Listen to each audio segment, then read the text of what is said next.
Well, hello and welcome to the Common Farm Flowers YouTube channel. My name's Georgie. I'm a flower farmer and florist based between fashionable Bruton and up and coming Wincanton. And we do a little flower farm tour every month. So let's do May's tour, and you're very welcome to come along. If this is your first time with us, please do subscribe, press the bell icon, and we'll tell you when we've got more clips coming up. And if any of the tips and tricks we give you along the way are useful, you can always buy me a coffee. The link to coffee buying is in all my clips, along with the link for joining my club. So do have a look at both. Come along. The reason we've got the green mesh behind us is because we've had chaps in from Perrott Fencing, and they are fencing the 7 acres because there has been a population explosion of deer. All our old interior fences needed replacing. And so rather than upgrading lots of small areas of fencing, we decided to bite the bullet and fence the whole 7 acres. And the reason the green mesh is there is, can you see there's one beehive, and then there under the tree is another beehive, and so we've put the mesh so that the men can work behind the mesh and the bees won't be disturbed. We don't want the men to be disturbed by the bees either.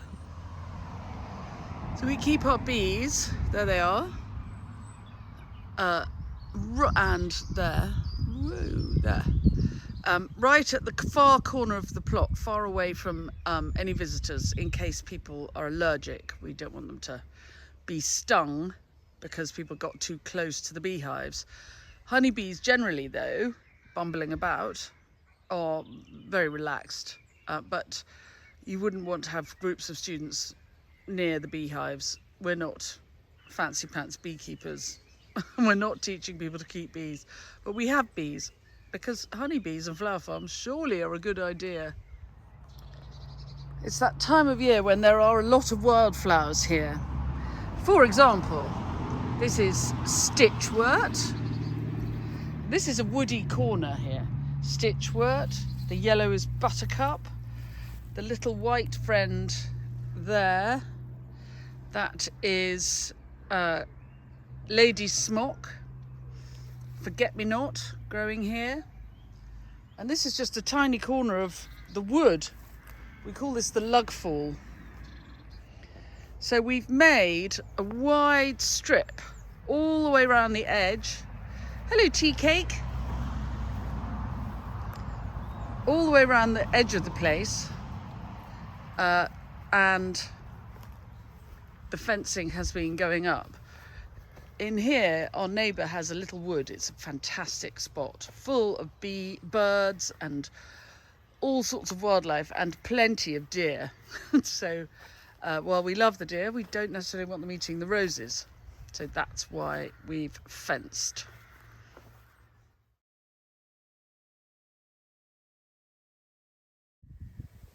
The white blossom you can see everywhere at this time of year is hawthorn, the May.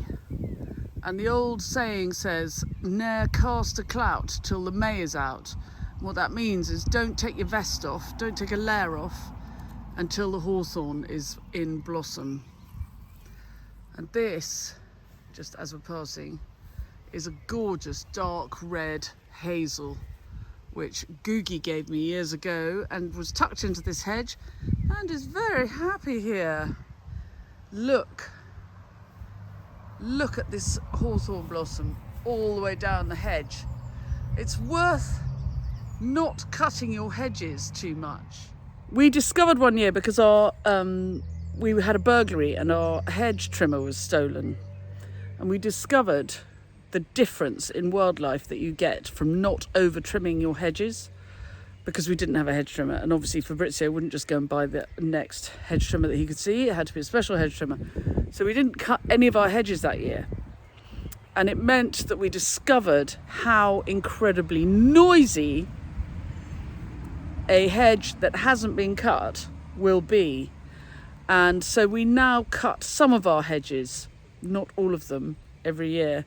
and leave great swathes of hawthorn blossom for the birds and the bees and the butterflies and all the people who enjoy it.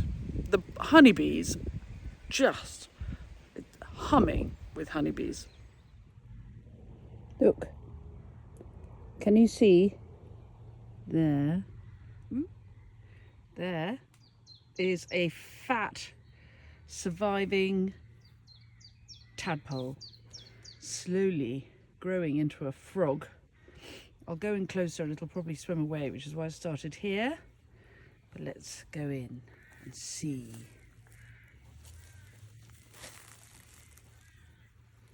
You see?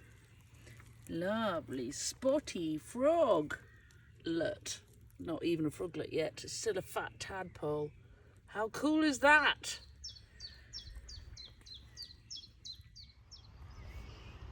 In a sunny patch, the buttercups get really quite tall and floaty.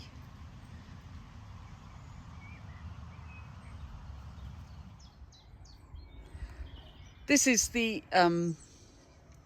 Wildflower Meadow proper. This is really the great love of Fabrizio's life. His wife and his children, you know, he's keen, but really give him a wildflower meadow and he's a happy man.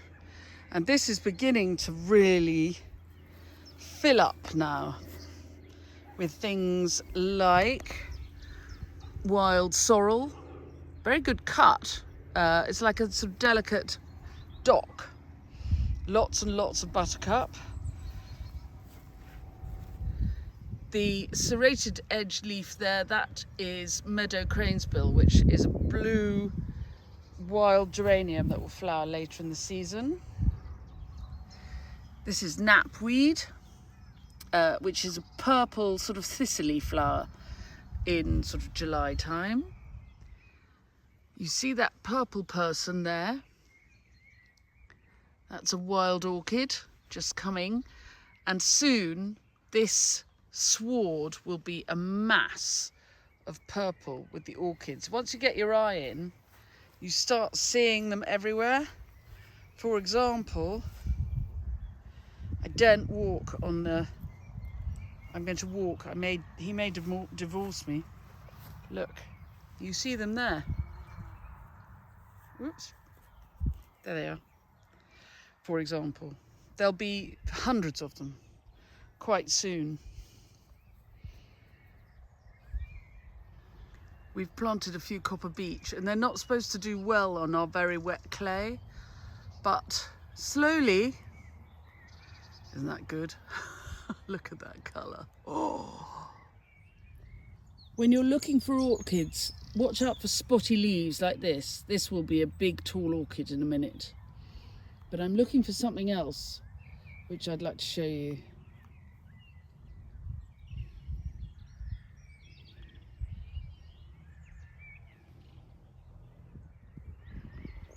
Here it is, so small you can hardly see it. This is adder's tongue fern. It's as old a plant as the dinosaurs. And it has a single leaf, no veins, not like a normal leaf, and this sort of tall spike as a flower, and that's it. Fabrizio hyperventilates with excitement when he sees it. The tall spikes of blossom up ahead are John Downey crabapples.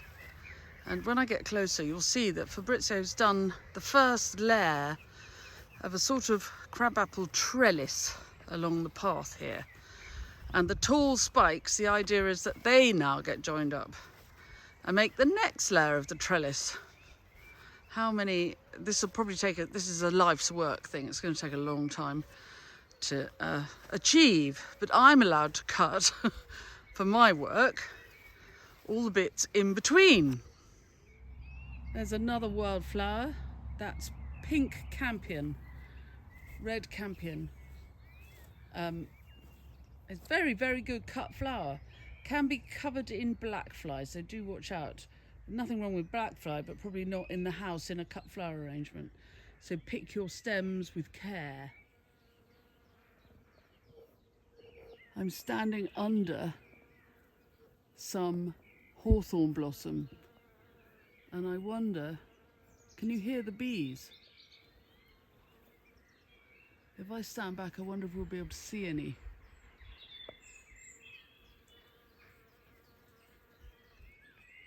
When you see them, the honeybees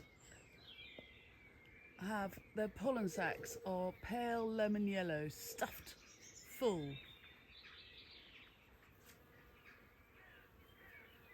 I can't see them. Well, I can see them, but I don't think you can. I don't think my camera work is sufficiently sophisticated. You might be able to hear them. More bees here. This tall bell, these tall stems with bell flowers are Telema grandiflora, which I just adore. It's growing through, do you remember the hellebores, which I showed you in the winter? Well, now the Telema is in flower, and I think next weekend's weddings will have some Telema grandiflora for detail. And there is the project. Here are my peony beds. Peony's a long way off being cut.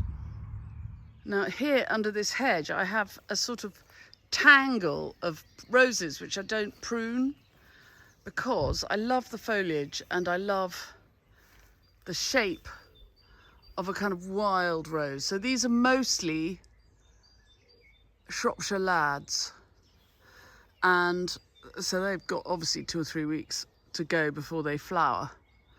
But when they do, because of where they are and because I haven't cut them back at all, they throw incredibly long stems, and they get the morning sun over there, but quite soon they're in shade, which again means they throw really, really lovely long stems. Also here for fun and cutting, Viburnum opulus. I have several of them around the place. And this is about the perfect point to cut them.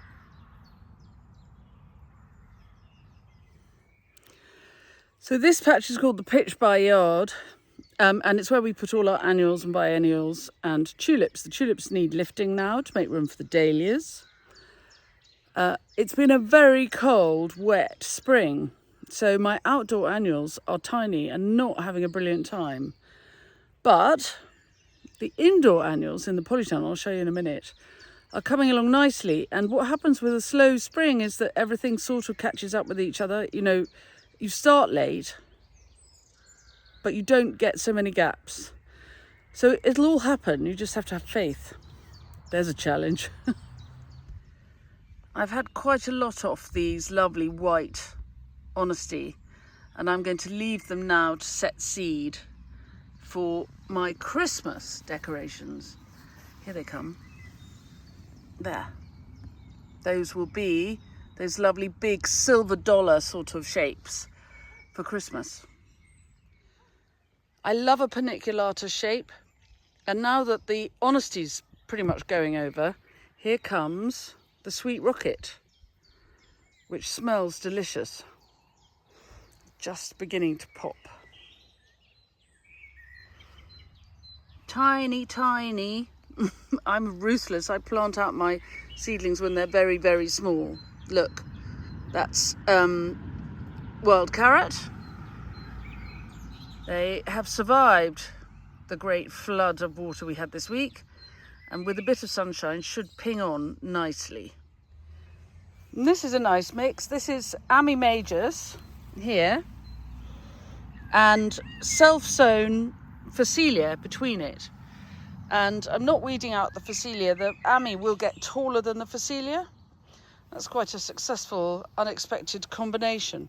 The seed for both came from Higgledy Garden. And the Amivisnaga's happy enough. So I'm terrible. I lose faith every time, and then everything comes along all right in the end. Poppies, which I grow really for the seed heads. These are called Black Swan. Chinese Forget-Me-Not. We do quite a lot of no-mow May here. Not entirely though, because I've got to be able to pull my trolley through to get to my cut flower patches. So we mow paths.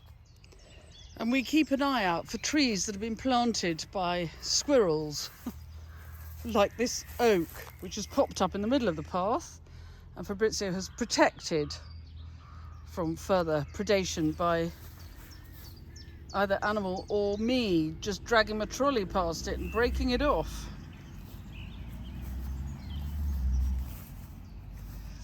And then this patch, so you can see we are mowing the paths between the beds. This is called the lady smock, and look at the purple sensation that is the alliums. Oh yes. When all the new fencing is up, we can pull out the old interior fencing, but I wonder if we'll just leave these gates and the posts because they're so attractive, even when we don't need them anymore. Say hello to the GMs. Hello, GMs. This is Tangerine Dream, I think. And because the spring has been cold and wet and late, this lovely Veronica is really tall. I mean, it's knee height, which for it is tall. I love it.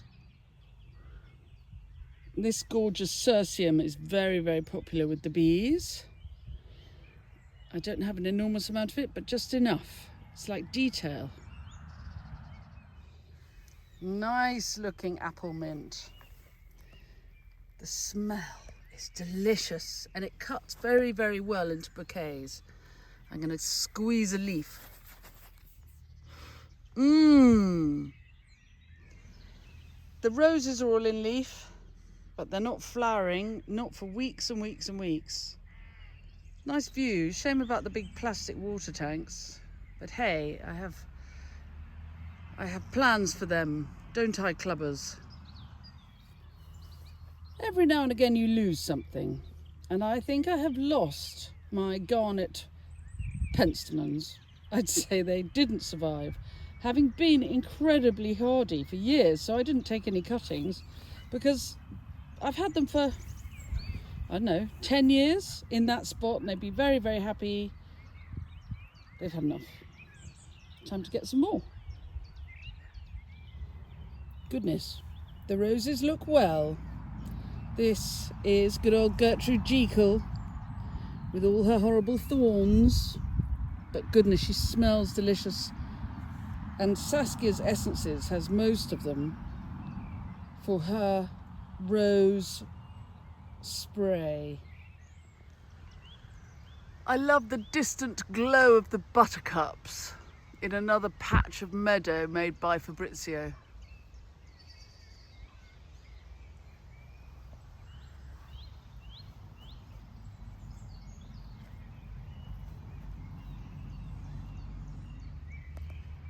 We have patches of cow parsley all over the place. For an early umbellifer, it can't be beat as a cut flower. It's absolutely fantastic. And when it goes over, then the Ami Majus will flower. They always come one after another. Right, Sunday morning. And do you remember the narcissi beds that I mulched in the winter? And then they flowered, and then they've gone more or less over. So I'm letting the leaves die down, and because we're doing all this big rearrangement this year due to the project, it's possible that this is going to be where the dahlias are. I'm going to finally achieve my objective, which is to not waste space. We'll see. The dahlias are slow. It's been a slow spring, so they are going to be ready for planting out a little bit later, a week or so, mid-June. It won't kill them, they'll be all right. which gives us a bit more time to get this bed ready. And then we have a sort of little forest planting kind of idea going on. So, you know, we'll see. Behind me, the bluebells are pretty much over. They've been amazing. And we've had a lot of rain, so they won't mind being lifted. Not all of them, obviously, but some of them I will pick up. The phrase "in the green" applies. And put them in the long grass and put them in the what we call the lug fall, which is the sort of woody edging to the place. Because I'm trying to establish them. It's not really a wood. There's a sort of woody edge to the 7 acres. And if I can establish wild bluebells throughout, it's a slow, just dig up a few, put them in a few, just every year, a little bit. And I might do the same with some of these lovely silver scilla, which they've also had a really good year. We had really lovely sunny hot day yesterday, and they've all gone, phew, done, finished. So I could dig some of those up and move them around as well. I think they'd be very happy. So that's on the to-do list. Now, do you want to see the tunnel?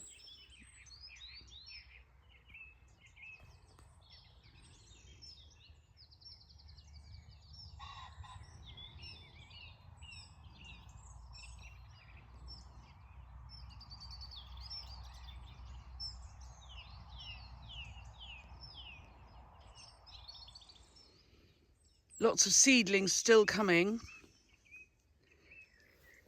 Really slowly. Here are the bells of Ireland. Nothing happens in a rush, and somebody's eating my zinnias, so I may have to re-sow them. Peas for eating. The millet has not liked this wet weather, nor has the tithonia. But anyway, on we go. I think it's going to be a good year for cosmos, so long as the slugs don't get them. 2 whole echinacea seedlings, but 2 is better than none. My favourite amaranthus. More cosmos. More amaranthus. It's all coming. So here is tunnel 2, the little one. This one is going to be moved at some point this summer. A big rearrangement. It's got a second crop of sweet peas in here. I'm very glad I've got them because my outdoor sweet peas I planted out so long ago and they've just been sitting there sulking ever since. So I'm pleased these are here. And for the first time in years, I'm growing veg. So we've got some tomatoes, and I've interplanted the tomatoes with a lovely marigold there. The idea is that it keeps the white fly off, but apparently it's very good for cutting. So good experiment for me. Happy looking aubergine. Only one surviving cucumber. And quite a lot of chilies and peppers. Because Fabrizio loves them. And I'm rather inspired by Diddley Squat Farm. I thought I'd make some chili jam this autumn, so that's why I'm happy I've got quite a lot of those. They could do with the water. Of course, now I've planted out the tomatoes, the chilies and the aubergines, we are forecast a frost, possibly next week. Anyway, luckily I've got some horticultural fleece to hand, so I will fleece them. And then this is the big tunnel. I've got lots of dahlia cuttings. They've taken very nicely. And I'm about to take some more. It's Sunday morning. And so today, this is my church. And I will be taking all of these cuttings this morning. The ones I took a week or so ago. Happy days, aren't they? Happy. They look very well. In here, we've got lovely, lots and lots of ranunculus. But also because I suspected a bad summer, I've put my straw flowers, and this is, I can't remember, brain dead. Straw flowers are in here. When I remember what that is, I'll tell you. And then lots of nice happy annuals. The annuals outside are looking much less happy than this. But this, because it's been a cold spring, these will go on for longer. This is Lavatera, wild carrot, volunteer, Chinese forget-me-not, the spiky leaf there. Lots of Ami majus, larkspur. On the left, the froth here is the larkspur. More Lavatera, poppies. Interesting choice for a tunnel, but anyway, I'll never get rid of them. I think everything could do with a feed. Definitely. So I'll be doing that. Purpurum beginning to flower. Very pretty. Yeah, you could all do with a feed. Time for a little bit of my friend Lou at the Larches has alpacas. So we'll have alpaca poo feed in here.